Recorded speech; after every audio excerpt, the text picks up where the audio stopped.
we've removed over 128,000 pounds of plastic fishing gear from the ocean.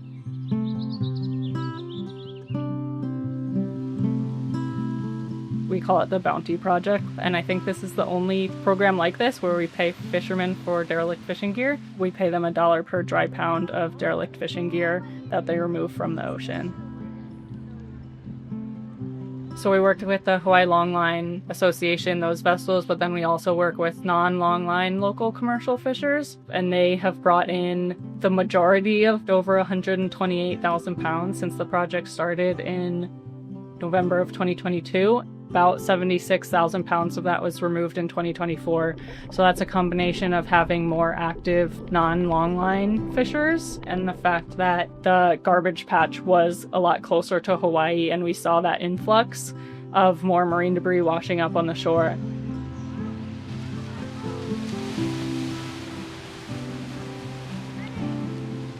Hawaii's in a unique location where we are in the Pacific Ocean, and the way the currents move with the garbage patch, we kind of act as a sieve. Like, the currents come past Hawaii and the islands are there to catch a lot of the floating debris swirling around in the garbage patch. So that is unique to Hawaii, and the fact that 80% of what we get is derelict fishing gear. Derelict fishing gear is any abandoned, lost, or discarded fishing gear. So nets, lines, hooks, traps, any kind of fishing gear that's either intentionally discarded or unintentionally lost. For example, there was a tsunami in 2011 in Japan. All the gear may have just been washed off the nearshore docks and everything into the ocean. So it's anything that's either intentionally or unintentionally ends up in the ocean.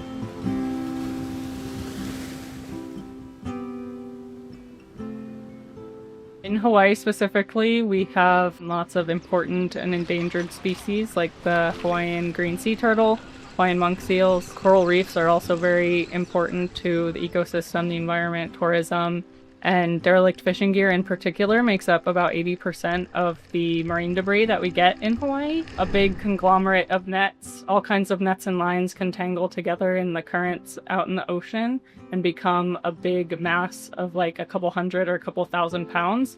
So that bashing into very delicate coral reefs in the waves can cause huge destruction, just like bulldoze a whole coral reef. So we've already removed maybe about 30,000 pounds in 2025 already.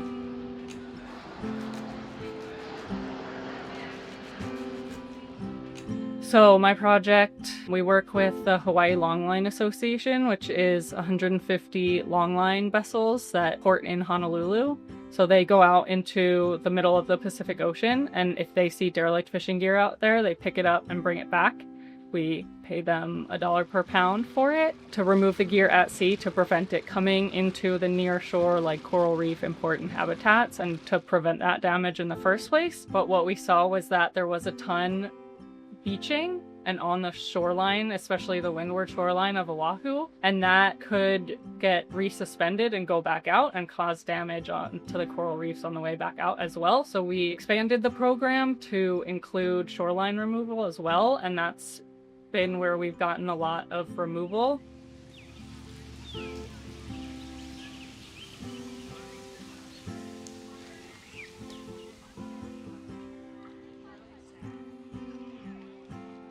The amount of debris we've removed is pretty significant, and it encourages everyone to want to remove more. And I think providing the financial incentive, in addition to the excitement of how much we've been able to remove, it just provides an additional incentive in wanting to work harder, remove more, work together to be able to more efficiently remove plastic from the ocean. The fishermen work together, they share info about how to remove stuff or where derelict fishing gear is located when it's reported to them.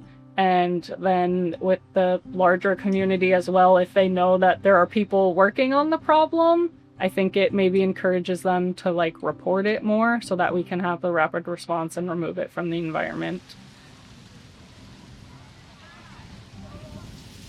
People in the plastic community use the analogy of turning off the tap. So if you had a bathtub that was overflowing with water, you wouldn't just use a towel to mop it up, you would turn off the faucet so that more stops coming in. So that's what we need to do with plastic pollution in general, whether it be fishing gear or anything else. We need to stop it at the source so it doesn't end up in the ocean or in the environment in the first place. What we're working on with sourcing it back to the origin, that's an important solution.